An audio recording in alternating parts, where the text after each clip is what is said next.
Please take your seats. Our program is about to begin.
That was fun. It looks like we're going to be taking it to another level. Yeah, I think so. I think so. Yeah. Well, we're here again for day 2. Yesterday was fun. Yeah, it was. Yesterday was a lot of fun. I heard a lot of conversation about meeting new people, making new connections. There was a lot of energy. The exhibit floor seemed to be very energized. A lot of people talking and seeming to have fun.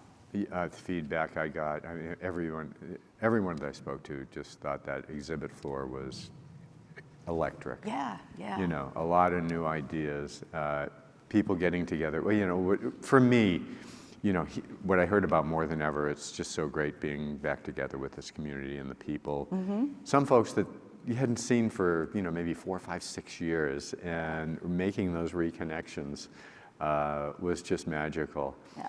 And the excitement, I think a lot of happy people just getting together again and being here and attending sessions, and people just seem to be very, very happy to be here, which we're happy they're here too, obviously. You know, we stay pretty busy during the day. We did. You know, yesterday I was kind of wishing I could just have been an attendee and gone to all the sessions and done, you know, all the things that I would have typically put on my agenda. Yeah. Because the sessions that I stopped in, I mean, the ideas that were flowing around, the learnings that were being shared, it was really rich. And the digis last night were great. Yeah. That was a lot of fun. And one of the things that I noticed were that there were so many people that brought their teams.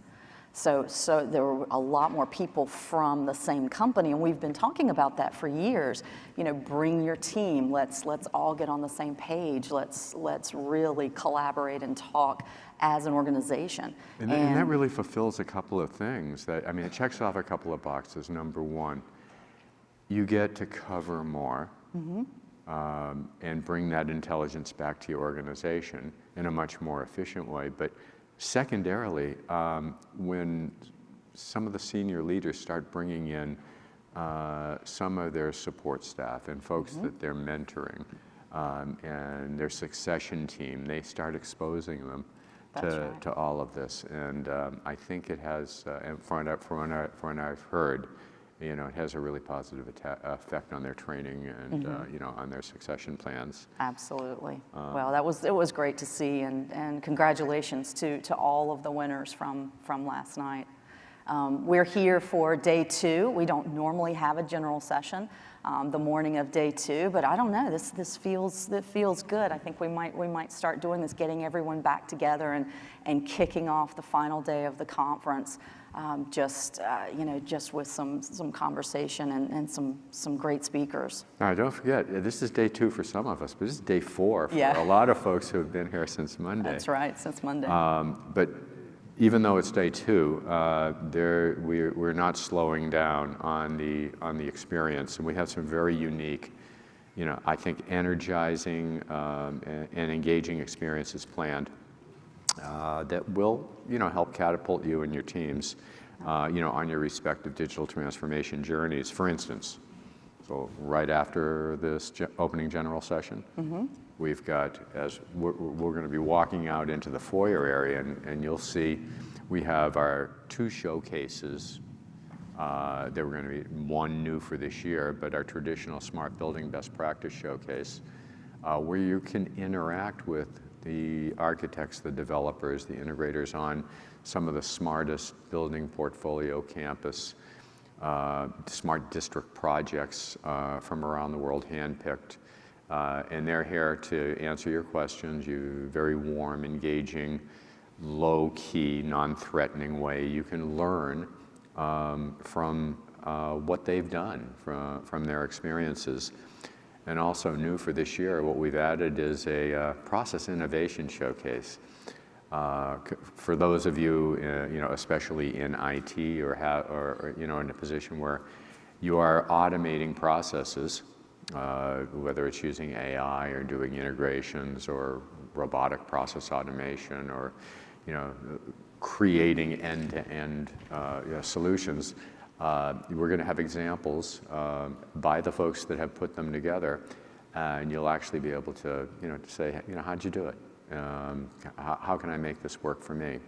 So what we're trying to put in front of you are solutions, things that folks have done that you can take back to your organizations on Monday and start thinking about how you can incorporate those in your own businesses. So we've got more Realcomm Live interviews in the later in the morning and early afternoon. The exhibit hall will open, not quite at the conclusion of the best practice showcase, but just prior to maybe 15 minutes before the showcase ends. The exhibit hall will open, and then all of those exhibitors will be there to talk to people. Yeah, we've arranged the sessions so that there's plenty of exhibit hall time. You'll have your sessions going on, including our incredible investment management track, led by Chuck Niswanger, that will be going on all day, most of the day today. Our classes sessions will go on to about 3:45. And so before we turn it over to Jim, I just want to thank some folks really quickly. First of all, I want to thank our chairs, Jesse, Kathy, Thano, Cecilia, Jeremy, and Victor. Just a marvelous group that have really dug in and helped us create, I think, one of the best Realcomm IBCons yet. They're amazing. And I want to thank our advisory councils. This is our Realcomm Advisory Council. And they were instrumental in really helping us put together, but just feeding us information, their challenges, priorities, new technologies, folks we need to connect with, and advice on the program. And a lot of participation. A lot of these folks are on those panels. They're moderating, they're speaking. Our IBECON Advisory Council. I want to thank our pre-conference chairs. A couple of days ago, we had our Cyber Forum, our Intelligent Buildings Boot Camp, our Smart Building Integrator Summit, and our CIO Roundtable. And these were the folks that helped us put those together. And finally. And I would just like to thank our sponsors again. Without them, we could not do what we do, and they were really the drivers of the technology and have supported us. A lot of these companies have supported us for years and bring great collaborative partnerships. So I wanted to make sure that we thanked them. And then for this particular session, our sponsors are Altrio is our keynote sponsor for this morning, and then our event sponsors Johnson Controls, and then you can thank the Attain Group for the coffee, tea, and whatever is out back there on that back table. You can thank them for being a sponsor of that. So we just have some exciting things coming up, and a lot of great people to thank for helping us get here and put it all together. Yeah. I think the word I heard by far the most in the last 4 days is community, over and over and over again. That it's not just the technology, it's not the real estate, it's these people who for 20, 25 years are just committed to making this work. And that Digi award ceremony last night, the best ever. Why? Because those people standing for the Digital Impact Award. It wasn't one person walking up, there were groups. They were coming to group, and you could feel the love and welcome to the group, and that was very, very cool. There was a lot of talent and passion on that stage with all those folks. Yeah, and today, boy, it's going to be, like I said, day 4. We've never done a day 2 general session, but just like all you need to do, understand the way the world's going, we have to change too, right? So we're trying. Some things are working, some things aren't, but without failure, you're not going to get there. When was the last time you ever saw chairs and tables and couches in a general session? Never did that before. And I do want to make note that pay attention to the fact that this room has been used 4 different ways. It's been used first day with classroom for sessions. Then it converted to a general session, lots of chairs day 1. 30 minutes later, change of furniture, change of screen, it turned into Realcomm Live. After that, it turned into the Digi stage.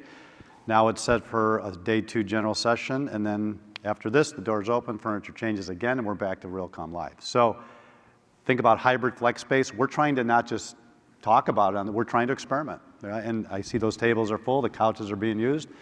So do not be afraid to take chances and fail, or the risk of failure, because you don't get to learn unless you fail, period. And we've been saying that for years. Guys, thank you so much. One more day to go, and it's going to be exciting. Great sessions, crazy good exhibit floor, and some more Realcomm Live. So with that, I'm going to get on to bring out the next panel. Thank you. All right. No, I got my own. They give me the one that I can do multiple things with. Yeah, which is dangerous. All right, so we are so fortunate to have Lake Nona folks here today. For those of you who are fortunate enough to go on the tour on Monday, we've been traveling around the world for 25 years. Asia, the Middle East, anytime there's a smart building, smart city, something, we're on planes going. We've had events over there. So I've looked at smart cities, pretty much around the globe. And I can't tell you how proud I am to be able to say, if you want to see one of the world's best smart cities, districts, whatever we want to call it, you got to come to Orlando, Florida. And it's not just the tech, it's not just the buildings, it's the people and the vision, it's the appetite for risk, which is, I'm just so amazed these folks willing to say, we don't know, but we got to try it. How do you get to second base unless you at least get to first, right? And so I'm going to show you a video real brief to give you some big context of what's going on there, and then we're going to bring on our esteemed guests. So let's roll that video. If you think you know Orlando, you don't know the half of it. Hardly a world of make-believe. With a workforce more than 1 million strong, Orlando is among the nation's fastest-growing population and employment markets. It's a direct gateway to more than 150 cities, the place more people travel to than anywhere else on the planet, and the home to Lake Nona. Lake Nona was created by the Tavistock Group, an international private investment organization whose unique vision has built a thoughtfully designed neo-urban community with clusters of excellence devoted to health, well-being, human performance, business innovation, and education.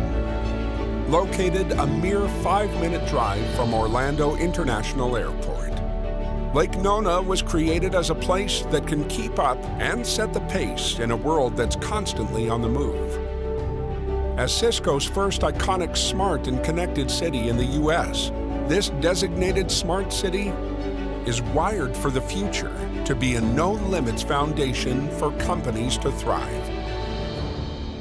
Where thousands of families, top universities, A-rated schools, event venues, retail centers, and world-class industry leaders call home. The Lake Nona community was really the top choice for so many reasons. One being the collaboration and the innovation that exists here. Highly educated Lake Nonans are the driving force for business pioneers like Amazon, Johnson & Johnson, KPMG, USTA National Campus, and the VA's latest training and simulation center. Look at this place because they're developing something that is different and unique and something that we should be looking at to copy. The benefits of which extend far beyond Lake Nona to influence business, health, and human performance throughout the world. When you start thinking about the forward-thinking approach to the community of the future, I'm just so excited. What's happened is cool, but what's going to happen is even greater. And we're just getting started. Businesses big and small have already made Lake Nona their home. With billions in planned construction over the next few years, there's so much more to come. Partner with us and experience the place where collaboration and innovation are creating a better future. Put your business on the right path. Lead it in Lake Nona.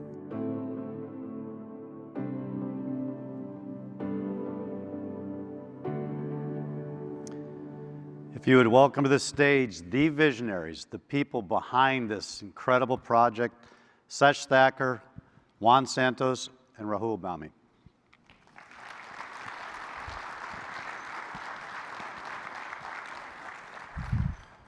How you doing, buddy? Man, thank you for being here.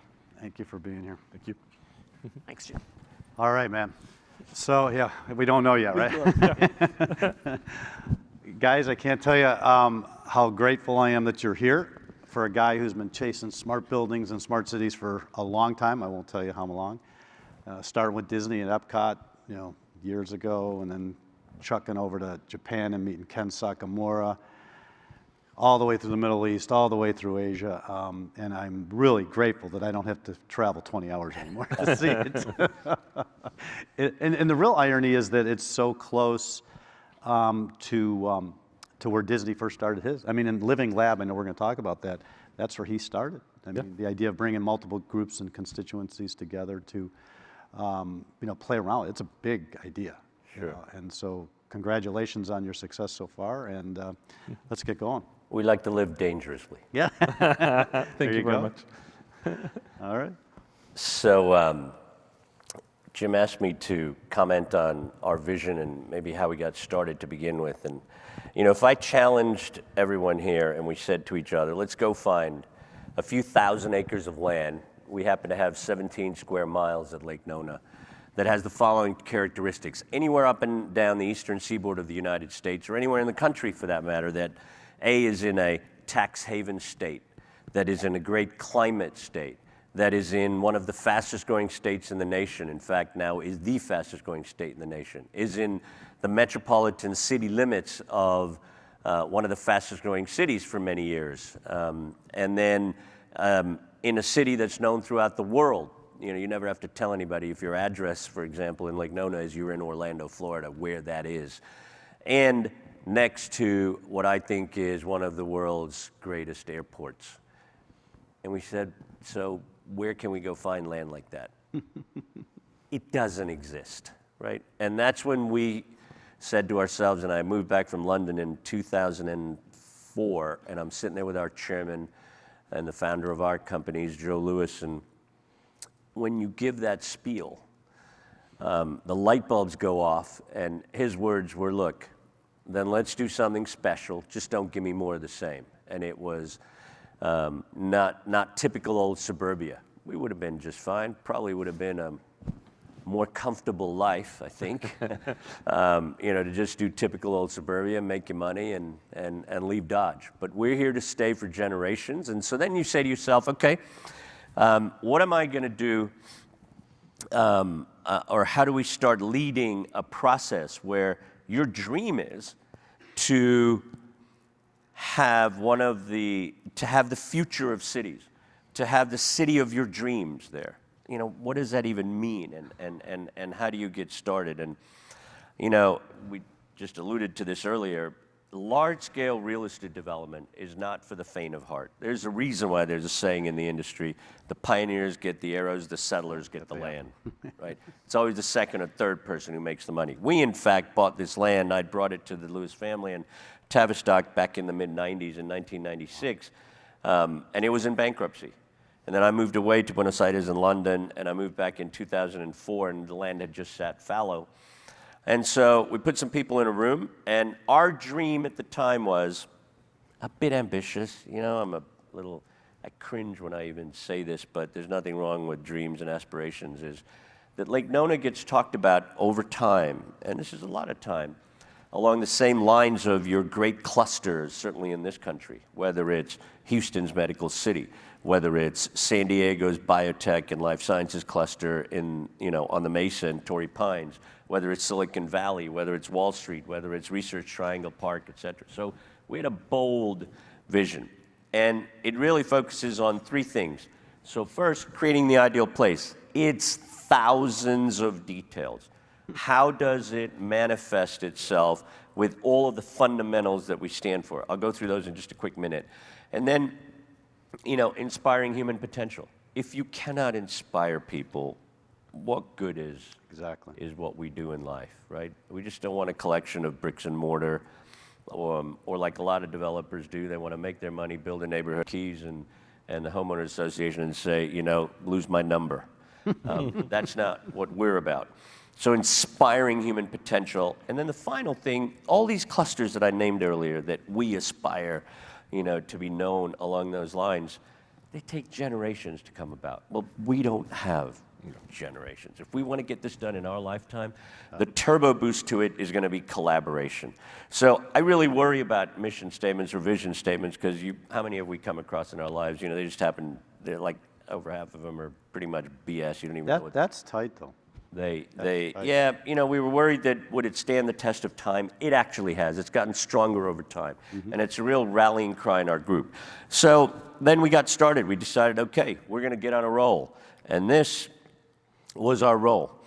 We bound out of bed every morning, and it was one thing after another. When you have thousands of acres of basically just pastures, you have to sit there, and every single day we could write a book on every single one of these deals. But we started out, and I said to myself, look, if we could attract those honeypots that are real jobs generators, then I think the rest of it takes care of itself. And luckily, we had some incredible partners. So, the University of Central Florida, second largest university in the country, they're 25 minutes away from us, their main campus. They wanted to build a med school. I went to the president of the university at the time, President Hitt, and I said, look, so you're going to build a med school, then what? And we put a paper in front of him that talked about how a life sciences cluster develops. And at the center of it was usually one, maybe two med schools, like you have in Houston, like you have in San Diego, et cetera. And I said, so where are all the companies going to locate? You're out of land. You're going to put it on your main campus, and I don't think you've really, taken full advantage of it. So in 10 seconds, he was like, okay, what do we do? And so we have the graduate programs in the sciences for UCF. We now have the Sarah Cannon Research Institute. Sarah Cannon a lot of people may not have heard of them, but you usually think of when you think cancer research or those kinds of things, MD Anderson, Sloan Kettering, Duke, et cetera. But Sarah Cannon is owned by the HCA hospital system. They do the most cancer treatments of any organization by far in the country and the most clinical trials. So those kinds of things. The Orlando VA Medical Center, they had talked about for 30 years where they're going to put this thing. And so the U.S. government has spent over $1.2 billion building this VA medical center. They say it's their most state-of-the-art in the country. A few weeks ago, which now means probably 3 months, it is now the busiest VA in the entire nation. 8,000 patients a day. Yeah. So over 1 million patient visits a year. And now also located at this VA is the VA's National Training Center, Medical Simulation and Training. And then we go on and on and on. So, it's the old adage, it takes one 15 years to become an overnight success. Yeah, it's more like 30. Someday, hopefully we're going to, we keep at it, we're going to reach the tipping point. And so we have several companies there. We're built on 3 fundamental principles. One is education. We call ourselves education obsessed. Today on our land holding, we have over 16,000 students who go to school on our holding, everything from pre-K to getting your MD, PhD. We had these great billboards. We got to put them back up again, by the way, that said, from crayons to cryobiology. So you can be born in the Nemours Children's Hospital, get your MD, PhD, never leave and do a bunch of research, and you're right next to the airport. So education. The second main component or fundamental that we stand for is technology. One is going to get a lot more into it for the obvious reasons, right? And then health and well-being. If you want to inspire, human potential, you have to cater to health and well-being. And so we have the full complement of hospitals now on the land holding. We have the most state-of-the-art VA medical centers. We cater to veterans. We have the Nemours DuPont Children's Hospital. They spent over $450 million building what they say is the beacon in children's health care for the next century. And then we just opened a few months ago the new HCA UCF Adult Teaching Hospital. So you've got the full complement of hospitals, but what matters is not what I call the reactive care of the human body, which, when you're sick, you go to the hospital, but it's the proactive element. And then we have a lot of programs in health and well-being. So along the lines of all these things also, one of the things that I always say, it's such a precious gem to be located right next to Orlando International Airport. It is now the busiest airport in Florida. You put the airport's land together with our land, with 2 owners, you got 35 square miles, and we've embarked on with the airport the Aerotropolis initiative. And just on the back of it, we've now landed the first player that we went after together, which is a company called Donata. It's one of the largest freight and logistics companies in the world. It's owned by the Emirates Group, own Emirates Airlines, et cetera, but they're going to build one of the largest freight and logistics hubs at the airport, runway or on-ramp operations, and 7 minutes away right on our holding is going to be their U.S. headquarters. So it's how the airport and we can, collaborate, et cetera. Then we've got our amenities and programming. One of the things that we aspire to have is the richest and densest programming calendar in the country of any community. Today we have, what is it, we're up to like 800 events. 800 events a year, but everything on one end of the spectrum to yoga in the park, Tai Chi in the park, to the other end of the spectrum, signature events, whether it's the Run Nona, Tour de Nona, the Lake Nona Impact Forum, thousands of people come out for those, to everything in between. You want to hear a talk on the microbiome in the gut from a professor at the UCF Med School, that's also on offer. Or you want to hear something on sleep from one of the doctors at the Nemours Children's Hospital, all those kinds of things. So amenities and programming is highly important to us. We have today 4 universities and colleges located on our land holding, and we're in the process, I'm negotiating with 2 others, to come to the mix. And so what they find out is this destination aspect of things. And so, the press here started calling it Lake Nona Medical City. It's bridged into you never know where the journey of life takes you, but it's bridged into a sports and human performance district. So we have a number of organizations who help human beings perform at their peak. So if you're the CEO of a company and you're looking where to locate next, if you could be in a hotbed of helping human beings perform at their peak, what's that worth to you? If you got 2% more productivity out of your employee base, et cetera. And so we now go on really to the whole technology base, and what we've become known for is the whole living lab component, and it's led by Juan. We're just so lucky to have Juan move down here years ago from Atlanta. But Juan? So what's interesting about being a living lab is that we believe that Lake Nona, what it's able to do because of a single owner, because of the way that we've been trying to work in creating this environment, we're able to remove a lot of friction. So we really believe that the space between an idea and an execution gets shorter in Lake Nona. If you have an idea, you can get it done a lot faster. And people have started calling us a living lab because we are an environment where they can take an idea, they can test it in the real world, right? They can actually get thousands of interactions from users all over the place, and then they can actually refine that idea and propel that idea to the rest of the world. We have multiple accelerators on campus. We have, a smart home called the WIT, which a few of you guys had the option to visit, which is the wellness home built on innovation and technology, where we actually rethink the way that a home is built if wellness is part of the program. Not technology, but wellness, right? We talk about being a lot of people talk about being a smart city. We talk about being a responsive city. And I think that's where we have a little bit of a difference. A responsive city is a smart city with a purpose. Right? And our purpose is to remove friction, really to take away things that slow people down, to enhance experiences, to communicate better with our tenants, with our residents, with our visitors. And where needed, we solve urban scale problems, right? So we're able to actually take technology invisibly as a way to actually accelerate things forward. Let me just advance really quick to the next slide. I'll use a quick example. We have a very robust mobility infrastructure. We're a proud citizen of Orlando, right? We have the privilege of being part of a city that has tremendous infrastructure in terms of transportation. I mean, the airport, as Sesh was saying, is a busy airport. It moves. I mean, we get 75 million visitors to Orlando every year. You know what? As you know, I always say, all roads lead to Lake Nona. You have to be lucky in life sometimes. Yeah. We're located right next to the airport, the busiest airport in the state of Florida, and the government authorities will never let that multimodal transportation infrastructure suffer. So all roads really do lead to Lake Nona. Well, and if you go back 50 years, Mr. Disney, transportation, multimodal was an integral part of his strategy. Exactly, and what we've done right now is very interesting. We started by making sure that we had the right infrastructure. We have over 40 miles of trails, right, that actually span throughout Lake Nona.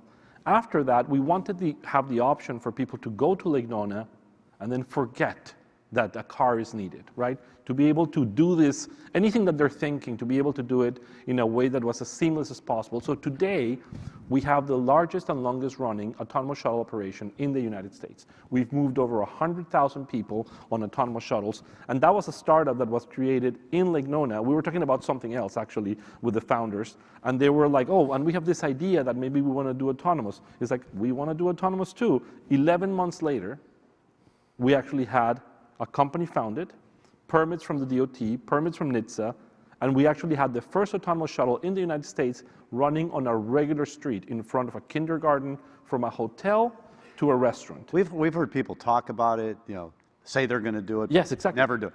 Well, you know what happens? Got to execute on it. Most people give up. Exactly. Because the amount of regulation that you have crazy. To go through, again, you never know where the journey of life takes you. We never planned on having the largest and longest running autonomous shuttle. But is failure's got to be a part of this? Yeah. Without a doubt. Look, one thing that we do is we fail fast. Exactly. Right? And we make sure that we move to the next stuff. And you correct it fast. You correct it fast, right? Yeah, so that exactly. it never becomes failure. It actually becomes this winding path to success. Yeah. Absolutely. Right?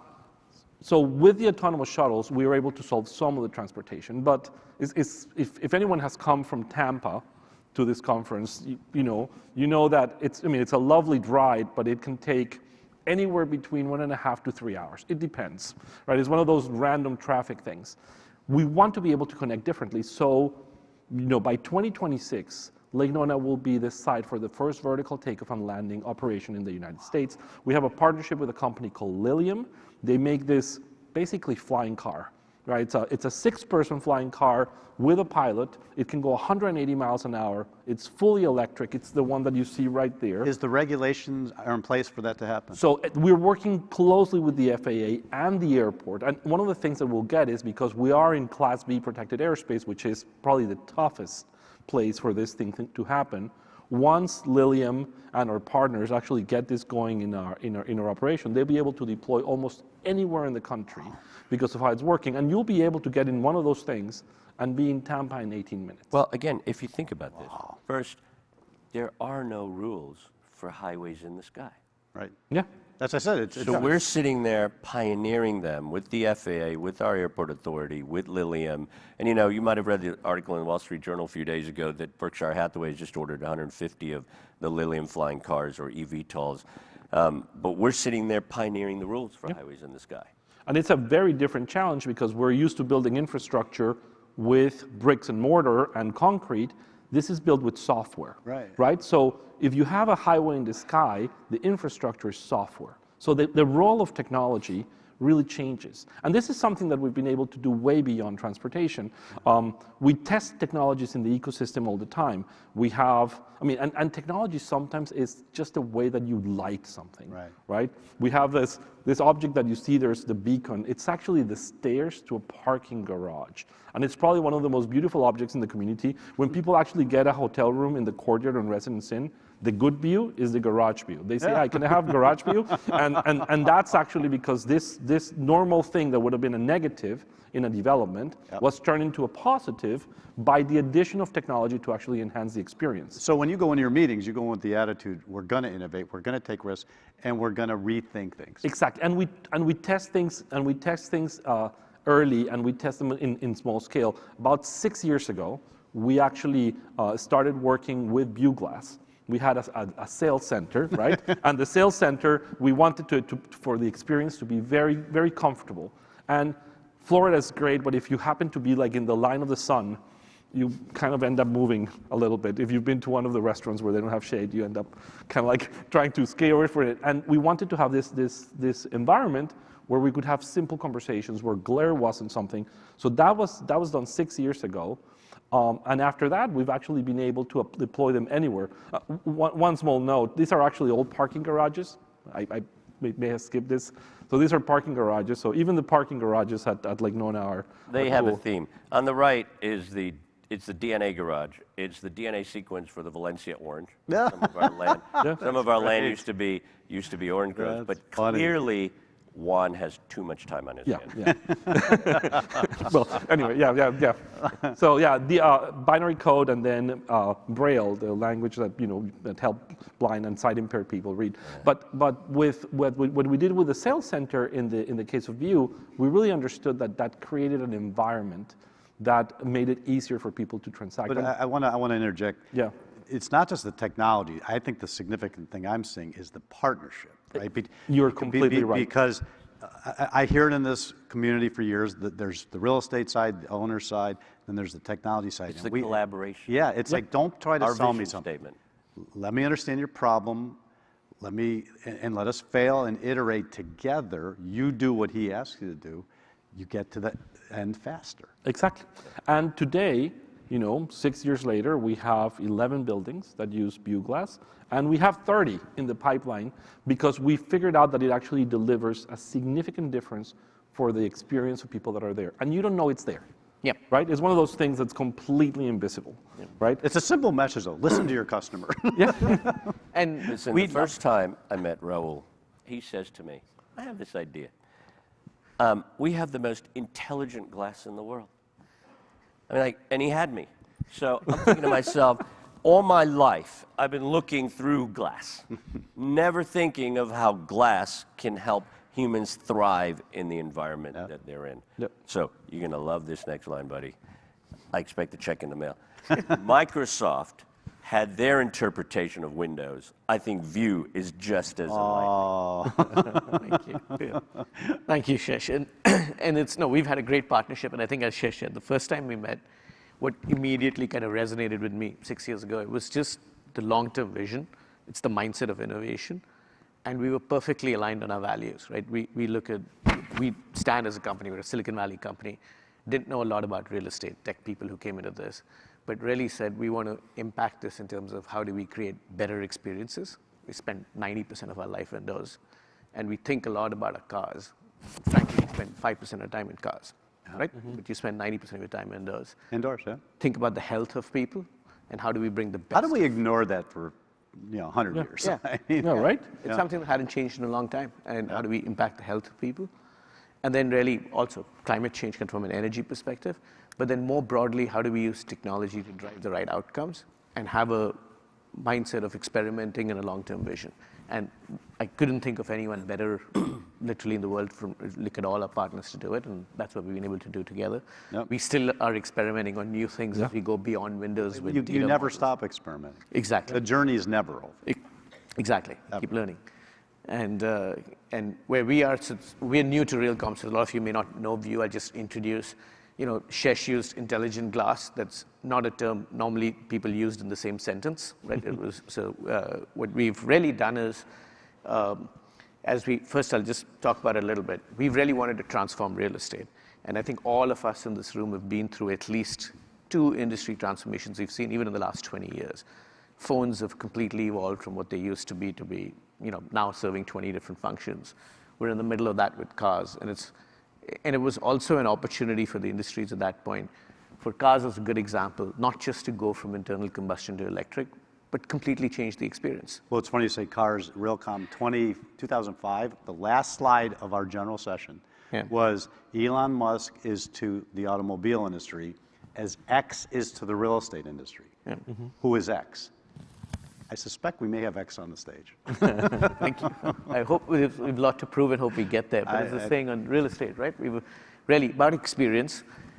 We all love the outdoors, but that's what we live with on the left, right? You stare at something called blinds. I mean, it's the only product I know that's named after a human impediment, right? So that's not kind of the ideal experience you have. And then health of people inside buildings, and then energy, to be more responsible and sustainable from that perspective. Now, we've got a firm belief that you use technology and innovation to drive those, but make the technology invisible. It's really the outcomes. It just, Juan said this earlier too, right? It should be seamless and it just works.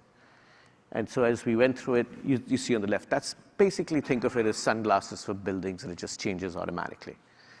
You don't do anything, every window is IP addressable, it's algorithmically controlled, but all of it's invisible.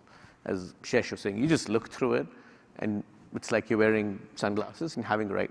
You had me at every window has an IP address. And that's more from we want to keep the technology invisible, but drive that to say you have the best of the outdoors, while. But it eliminating the bad parts. It demonstrated how you were thinking. Yes, exactly. Right. That, it is behind the scenes, but you knew the connectivity importance. Exactly. And it was there. And we're, all our products platforms, we think of impacting all 3 of those, like the experience, the health, and the outcomes. So the energy is the easy part. Buildings we're in, we're keeping the heat and glare out. It's 10% lower energy consumption in the building. We're also getting more people into the buildings because of the space utilization's better. Yeah, that's something we noticed. Like when you have view, you can sit 2 feet closer to the window. So suddenly we have these beautiful buildings with beautiful boundaries around them, and the blinds are down. So you're paying for the 40th floor. Then you put something to cover the view that you just paid a premium for, and then you have to move people 3 feet away from the window because it's too hot. Right now, you can leave the window open, see the view, and you can actually sit next to the window, and it's at least 10, 15 degrees cooler. Yeah, exactly. And then at some point, that heat that you're trying to avoid for the person is going to be used to generate energy. Exactly. Yeah, exactly. And then we wanted to quantify really we all know we like the outdoors. We love to go outside. We hike on the weekends. We like the sun. We like the blue and the greenery that we want to see. But it hadn't really been quantified, and people hadn't thought of it. And a lot of our customers and academics have done that. And it's been amazing to see, just because you have more natural light and better circadian rhythms, huge reductions in eye strains, in headaches, in just the experience people have. We actually have people who actually sleep half an hour longer every night because they work in a building with more natural light. Yep. And those are well, the Japanese figure, what's the pineal gland, I think, in your head, where the natural light stimulates it. So, 25 years ago, they're putting devices in their office buildings to stimulate. I mean, that's science. Exactly. Yep. Exactly. And we've worked with partners like Tavistock, a lot of other customers, to say these are all the right things to do, but how do you make the right thing to do the easy thing to do? Your story sounds really legitimate and authentic. I've heard these pitches for a long time. You guys, you're not just saying these words. I think you really mean them. Yeah, we've invested. We have a full research group. In fact, I think Pierce is here, where he was the best person, not to make him blush, but we were at Harvard School of Public Health. And he and his team with Joe Allen were doing a lot of research. And we said, come work for us because we want to lead in this, right? We want to really drive the research. And if it takes 5 years, it takes 5 years. But we want to make it scientific and real and objective. Yep. And there's a lot of marketecture out there. A lot of people making the promises, but really don't understand what it takes to deliver. Yeah, and I think along the lines of sort of what Raul and View are doing as a part of the Living Lab is, we also are an officially declared Verizon 5G Living Lab environment. Verizon says it'll be the richest and densest 5G environment in the Southeast United States. And if, when Raul took me through some of the stuff that they're working on, leading edge, I mean, we've scratched the surface, I mean, in terms of what glass can do for you. But in connection with even what it does on 5G or any of those kinds of things. Security applications, you can always ask you, do you want to be in the internet on the Wi-Fi network of what's on the other side of the window? Well, sometimes you don't want that, blah, blah, blah. So, and as a teaser, we're working with full data models really to what's the invisible technology when you said you had me at IP address, right, is to make buildings a lot more essentially secure from a cybersecurity perspective, but really drive outcomes on existing buildings with or without glass in terms of using the data to get better connectivity, get even better experiences, reduce their energy footprint quite a bit, and provide and just make them run better. And we have a few exciting things coming up. But the fundamental principle, I'll repeat, is not the technology, it's the vision, along with the ability to fail, collaborate, partner, living lab, iterate. Exactly. You don't get a home run, unless you go around all the bases. Exactly. You got to take chances. Yep. Thoughtfully. And I hear a lot of thoughtfulness going into what you're doing. And we've, on that point, Jim, I think I heard someone say a long time ago, the power of compounding. We're not depending on individual brilliance. To what Juan said, just fast failures. Try experiments. A lot of them work. When they don't, take a learning out of it and make it work the next time. Well, you made a point earlier, Sesh, that people fail a couple times, they just quit. You said multi-generational. We want to do it fast. You just have to be willing to wake up and not be afraid of that failure and say, okay, we learned. Now let's figure out what we did wrong. Listen, when you're doing a large-scale residential development, who's ever seen someone put out a projection day one that does anything but this, right? The cycles don't happen in life. Yep. I mean, you have to be ready for any of it. Yep.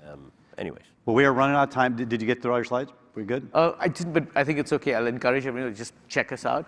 The one, kind of the last teaser I'll leave it is we're still thinking of how do we really change experiences completely. And I'll just skip ahead very quickly to, this was kind of one of my favorite things, I think, when I started working with Nitesh, who's our Chief Product Officer. I really said, look, I want to have Minority Report and think differently about how to make a building like a phone. So you see that we really have transparent windows with screens in them. And I do this today. I have meetings. Video conferencing on your window. Think about that in a hotel. You go in the hotel, clunky, big and think about, why do I need that when I can just click my window and do my video conference? Yeah? And the point of showing that is we're reimagining experiences on how we should operate in a physical environment and how do we... In this short half hour or so, there have been more lessons communicated in this 30 minutes than potentially years of going to events and sessions and meetings. I really hope you all took the time to listen to what was said today. Go talk to Rahul. If you get a chance, get over to Lake Nona. Stay at the View Hotel. Guys, I got to say thank you so much for taking the time. I think it was valuable for this audience, and hopefully it was valuable for you. So, thank you so much. Much appreciated. Awesome. Thank you. Wow, I mean, that to me was a full circle as far as my journey goes, because I've been looking literally for most of my career for that perfect combination of real estate and technology and vision and willing to take chances and iterate. And those three guys, man, they are leading the charge, and I really encourage you. And that's not just a building, that's a district, city. They're pulling it off, and I think there's a million lessons learned there, not just from the technology, but from the management, the organizational structure, the vision. Please keep an eye on that one. All right, on to our next segment. We got a great sponsor, Altrio. Raj has been in the industry actually longer than I thought. I called him a kid, and he goes, Jim, I've been in the industry 22 years. He's the CEO of multiple startups. I understand yesterday they got their Series A on the way, and he just starts something, it succeeds, he moves on to the next. So with that, let me bring out to the stage Raj Singh.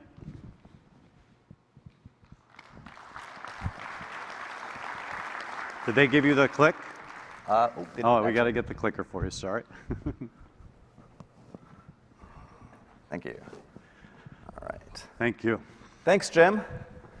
Morning, everyone. Great to be back here at Realcomm after a few years away.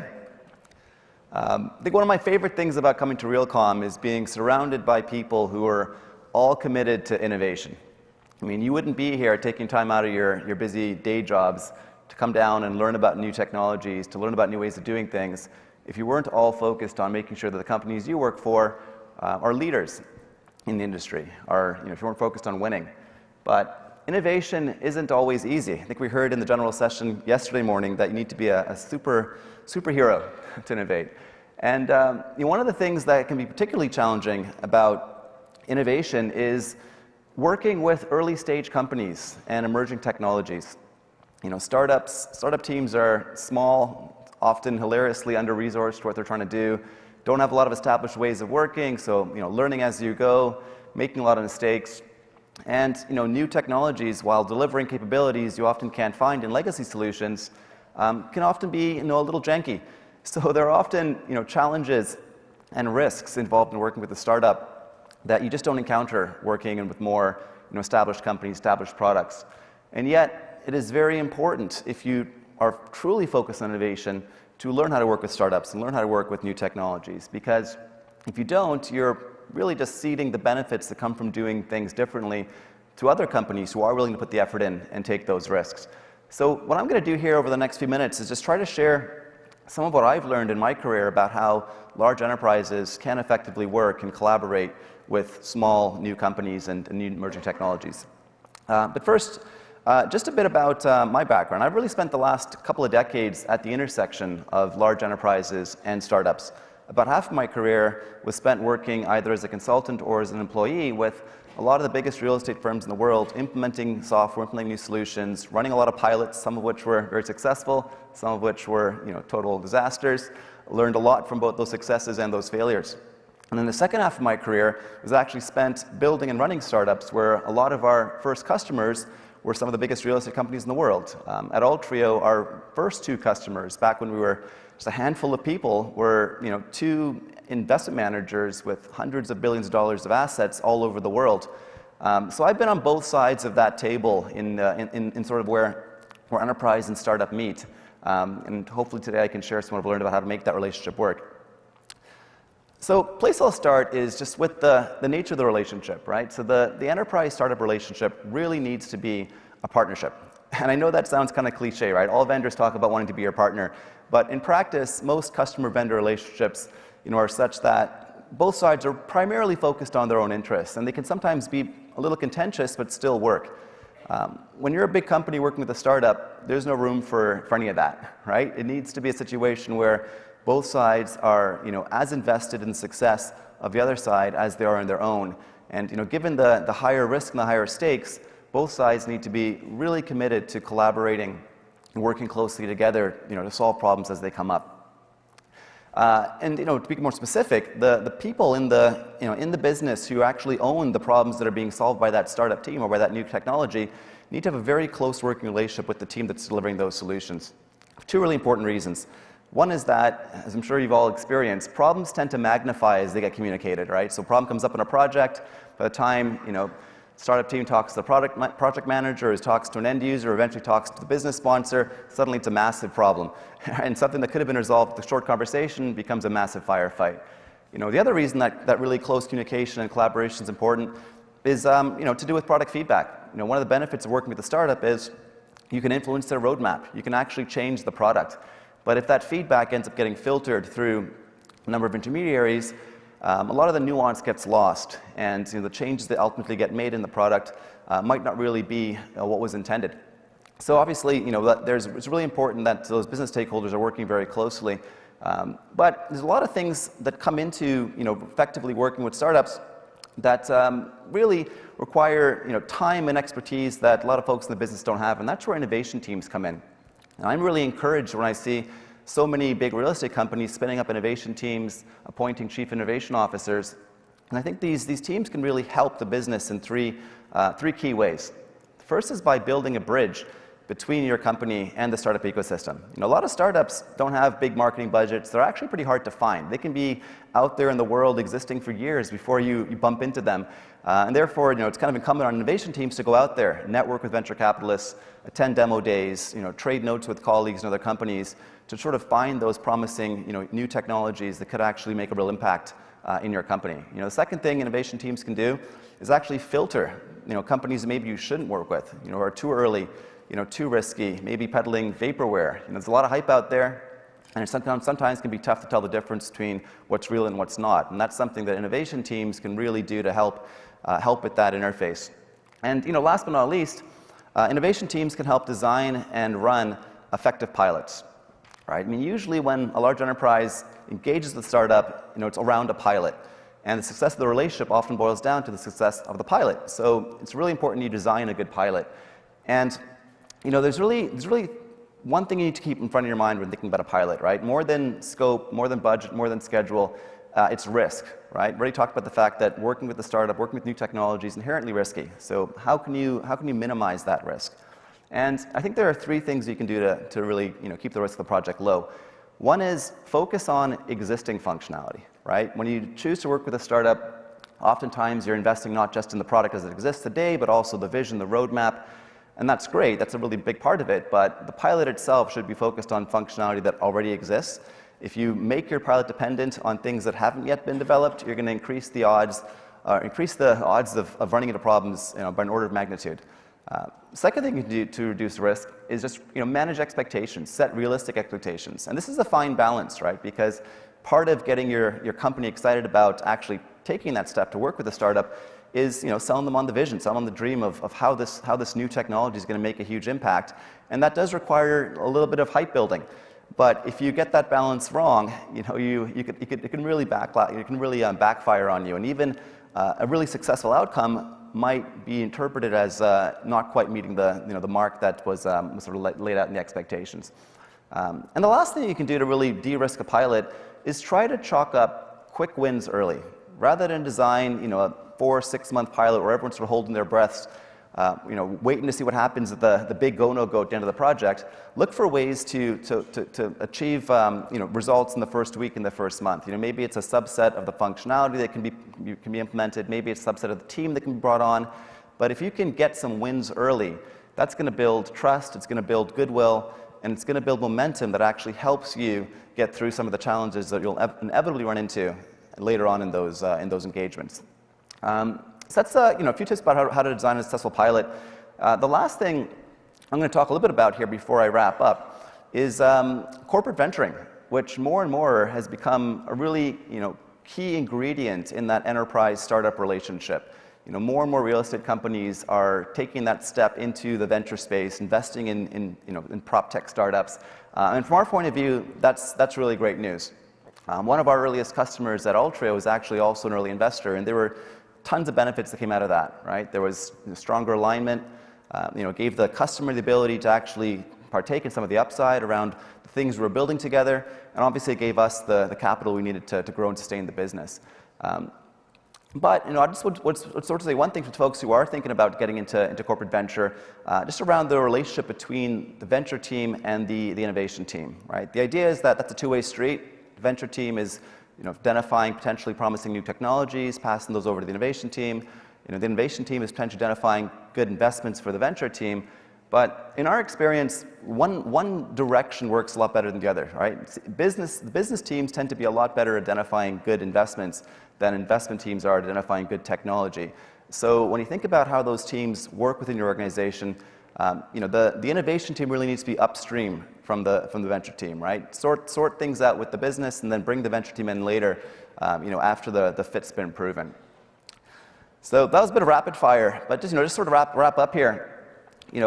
Just to reiterate, working with startups, working with new technologies, it's risky, can be difficult at times, but you got to push through because the rewards are worth it. In the long run, innovation is really the only true source of sustainable competitive advantage. And companies out there who are willing to put that effort in and take those risks are the ones who are going to win in the long term. Thank you very much.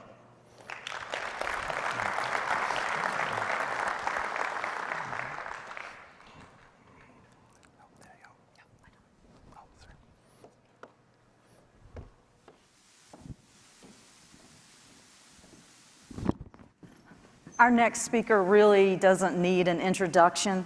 Jim Whalen is the Chief Information and Technology Officer for BXP, and most of us know Jim and have had the pleasure of working with him. He has been a member of the Advisory Council for Realcomm for a number of years and has given tirelessly and of his intellect and his time and his effort, and we greatly appreciate all that you do for the industry. And it's my pleasure to welcome you to the stage. Great. Thank you, Lisa. I Thank you, appreciate Jim. it. Humbled to be on stage today.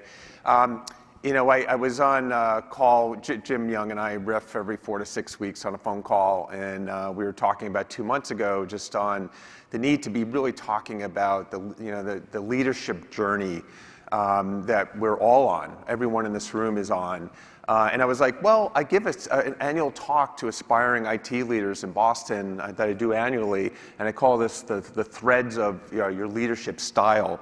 And so just this, again, we're all on this leadership journey, and what I talk about in this conversation I have with young professionals is, you've got elements of your DNA, things that come out of your childhood. I know I'm a pleaser, right? I'm a pleaser. I come from 3 generations of plumbers in New York City, so this work ethic and level of accountability that I've always had as part of my makeup. And I was obsessed with baseball statistics as a kid, and I know that informs my bent toward data and analytics, right? But you move on in your career and your education and your early career, and mentors come into your life that affect the trajectory of your career, sponsor you, inform you with concepts. I had Sandy Sanders who sponsored me for Kaizen and went through organizational design early in my career, which is foundational in my journey. And you emerge and you start thinking about the forest for the trees. And I remember in my journey this moment in time when you're in a room and you're recognized as the heavy in the room. People are looking to you for the guidance and the comments, right? So what do you do with that influence and really that power in terms of the next chapter of your career? So, this journey, we're all on this journey. I'm still aspiring. I'm still aspiring to be a better leader. I want to be more appreciative. I want to be a better mentor to my young talent. This is our intern cohort that we had last semester. I love these are all Wentworth students, so we're hiring 2 of them full time. They're just incredible talent. And then how do you use the network for greater impact and influence? I mean, those are themes right now. So why do I talk about this? I mean, each of us needs to be intentional about what you're doing and your focus on your leadership, what you're doing for leadership and building your leadership. What are the themes that each of you are working on right now? You're taking time out of the office. How do you think about elevating even your game? Because the industry needs a continuous flow of depth and capacity around leadership and the challenges that we face. And one of the threads that I wrap up this conversation, this is like an hour conversation, I'm doing it like 5 minutes here, is this service, this framework of service to others. Thinking always about the culture that we try to do, that we try to imbibe in our team, is about the service to our customers, the service to our shareholders, service to our partners that are on the floor here, and how we interact and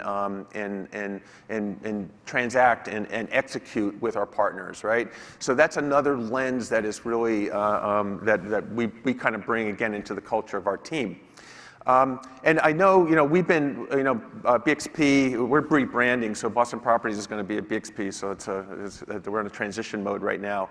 But we have always been known to have a disciplined lens for how we think about technology, and choose our technology, choose our partners, both from wherever it is in the life cycle of the innovation curve.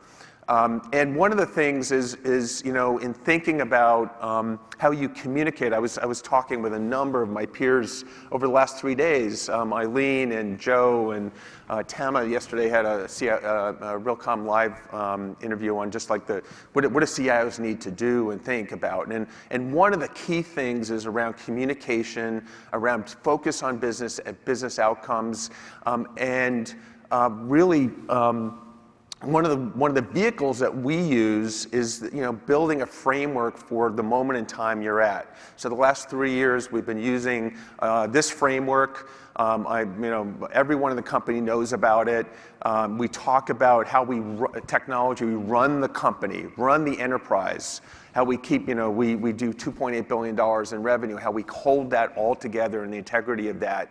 And the second is really around the occupants and guests and all the tech that gets embedded into our property that the talent of our customers coming into the buildings engage with as they move through areas that we control, and then the last is really about the buildings, the physical plants behind the scene, the conditioned air that comes into the space, and all the infrastructure that allows and enables a building to operate.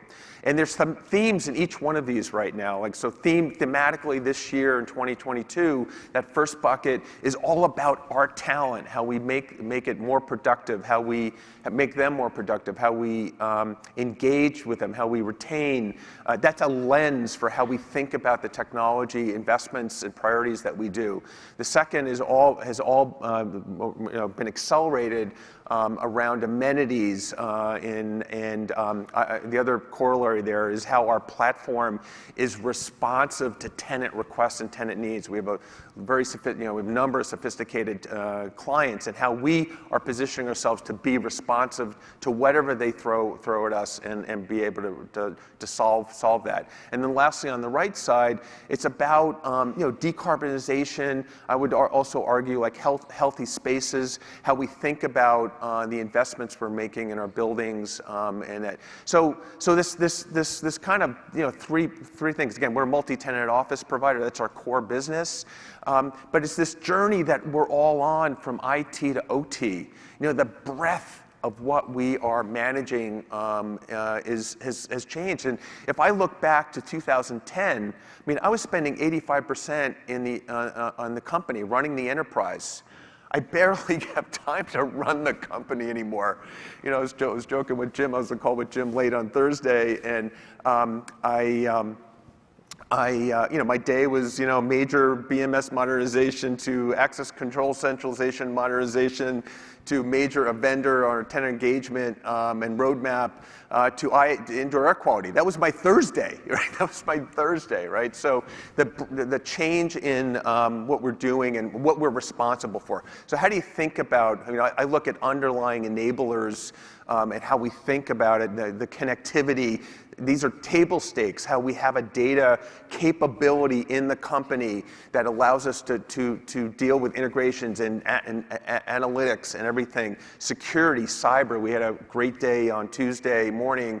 But as importantly is the talent, the team you build to execute, and the organization you build to deliver and execute and be responsive for the company.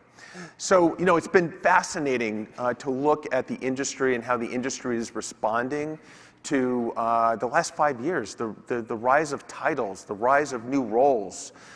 So, I have the CIO and CTO role.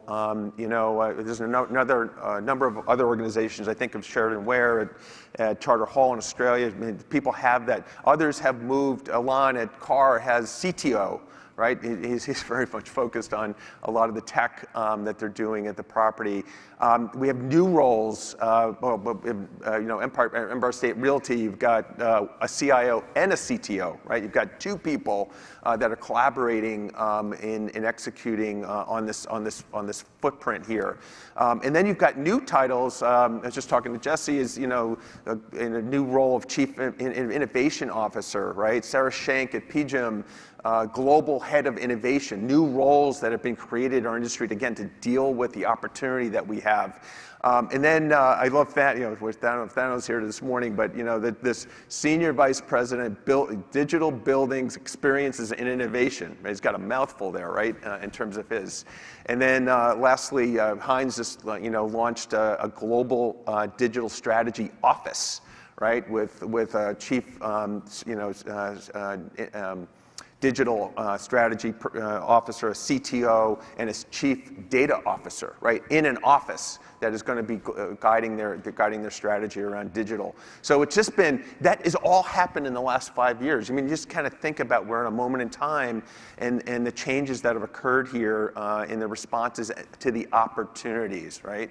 So, I don't know if I can, my younger self, and takeaways, but I talked about a couple of things here, and one of them is around just I'm very grounded in thinking about frameworks for the moment in time, how we use that as a communication with the company, thinking about and educating and always educating. And building relationships with our business owners for business outcomes, and that's been a framework that has been very successful. I share our current framework that we're operating under. The second is really about, you've heard this, is about the community, is about leveraging the community. We have a very fortunate position in the community that has been created here. This doesn't exist in financial services. This doesn't exist in other industries where people collaborate, help one another. I mean, I know for myself, there's two people I met in the journey in the last 6 months. I'm going to be an informal mentor to them. I'm going to help them navigate navigate the industry and make connections. They're coming from outside, and how do you help that for this next generation, and more importantly, growing our depth. And then lastly is really about this framework of service to others, really being grounded in this paradigm that I just infuses our group and my team and how we think about our work and our execution. So I appreciate the time. Very humbled to be on stage today and the opportunity, and I hope everyone has a safe ride home, travel home today. So thank you.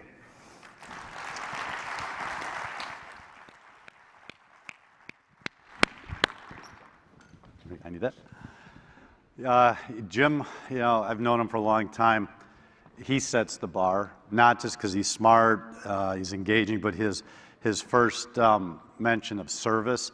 That guy's got 4 jobs. He does his day job. He volunteers for everything, and he does it all well, right? So I consider him a friend at this point, and an absolute pleasure to have worked with him for probably the last 20 plus years. I remember when we were all youngins.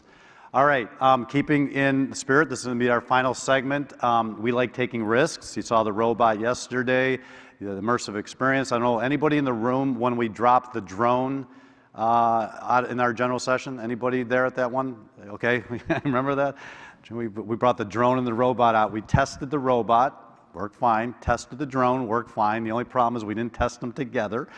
So when they came out, frequencies collided and the drone dropped. And everybody's like, oh, Jim failed. And I go, and I to kind of inspire me, I said, you think I'm upset that we failed? I said, that's what we're all about. I said, if we don't take risks, how do you advance? That's a common theme I think you're hearing. Take risks, don't be afraid of failure. So with that, great note. Don't be afraid of failure.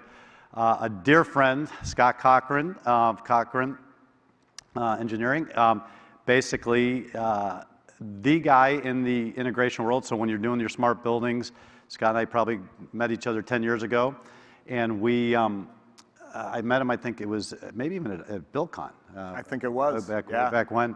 And I knew right off the bat this guy got it. He was talking IT, IP, general tech as a buildings guy that was pretty unusual.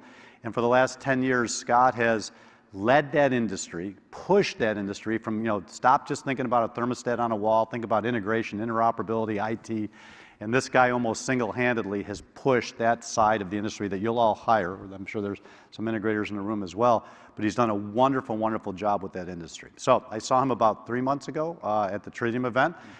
He goes, Jim, you got to see this. We're experimenting, we're risking, right? We're taking chances. And I said, well, what are you doing? And he's always doing crazy stuff. So of course I went.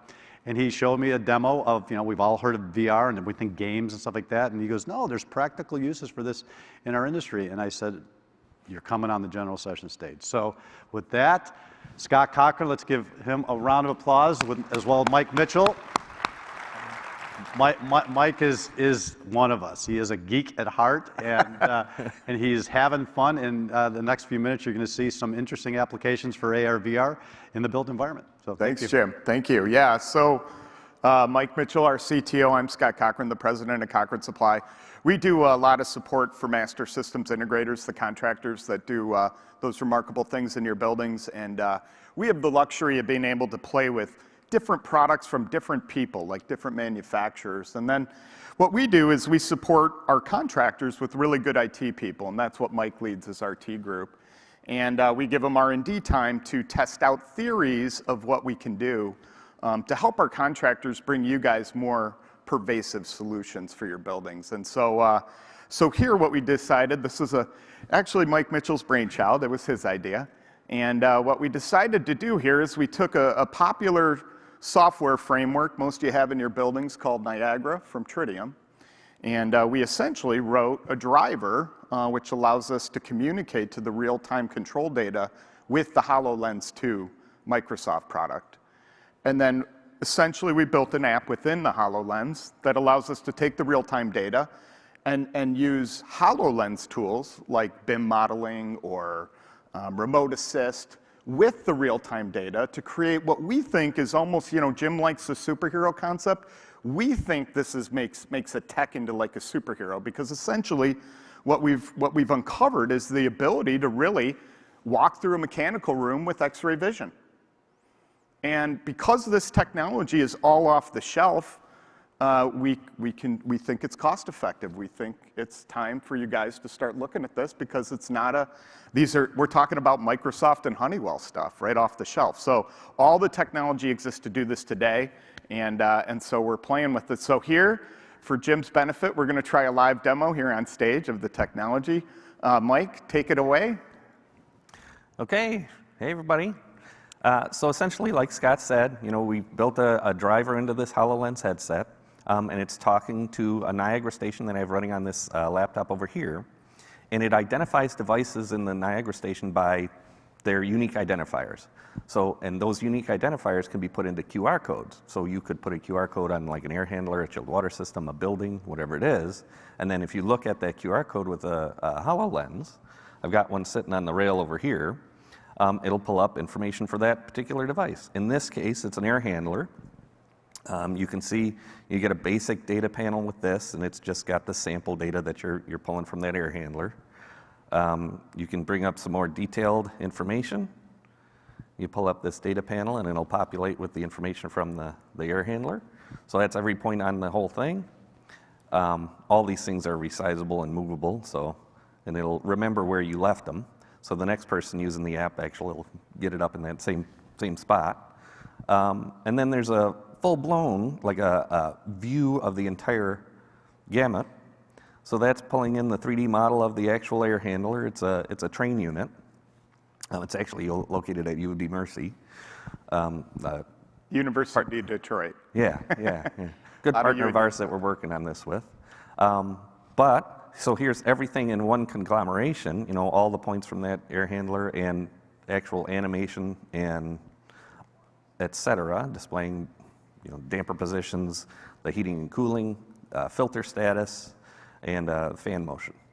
So we decided to take that, though, and also apply it to kind of that X-ray vision view. So if I hit this button here, this should spawn a whole bunch of more objects. Behind me here.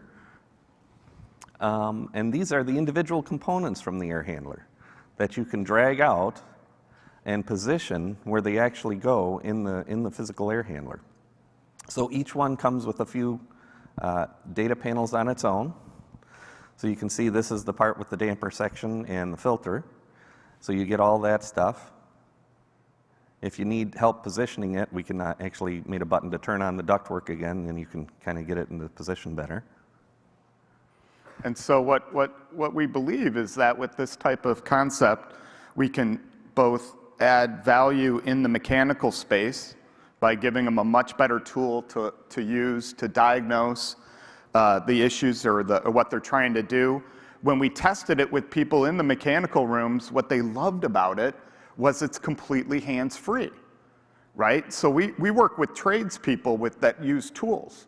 So how cool is it that they have all that information in front of them and they can still turn wrenches, right?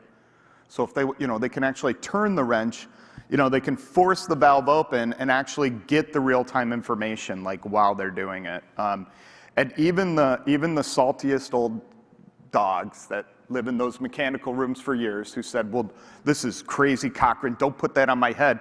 As soon as we did, Mike will tell you, they were like, oh my gosh, this is kind of cool. So. Yeah, it was nice. The people who you'd think wouldn't adapt to it very well actually really took to it. And it was pretty simple and straightforward to use. So. And what also we found was a great benefit to this type of technology is that the young people love it.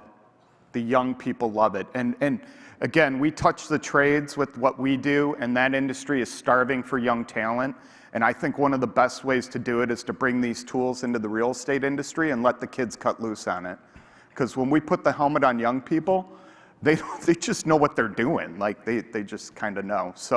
So we think adding this type of tech to your buildings is important, and that's why we built it.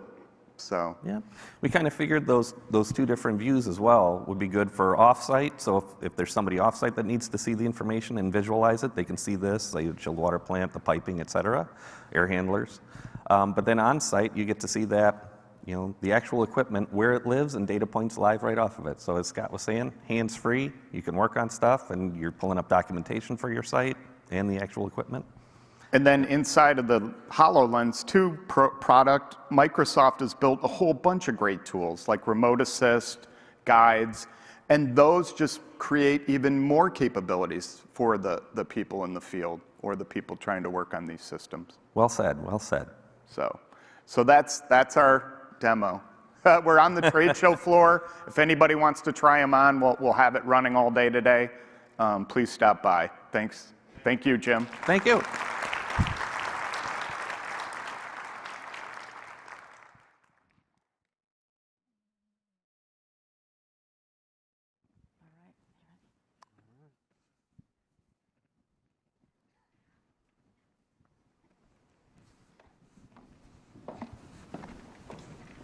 Well, this concludes our Day 2 general session. We hope that you have enjoyed the conference so far. And please plan to attend the Smart Building Showcase, which is right out here in the pre-function area. We've got a number of great sessions this afternoon. Hopefully you will attend those. Exhibit floor will be open in just a few minutes.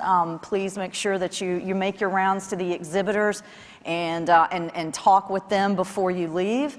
And Howard, anything else? Yeah, we'll have conference live interviews running starting at 10:15 throughout the afternoon. So please, check the schedule on that. Sessions, check your mobile, either your mobile app or your program guide. for the sessions, both on this floor and on the third floor. And if I could please ask, as we did yesterday, could you make your way out to the foyer area using the exit doors? Because we need to open up these air walls as quickly as possible to open up the area for our exhibitors that are proximate to it. So thank you for attending. Thank you for being here.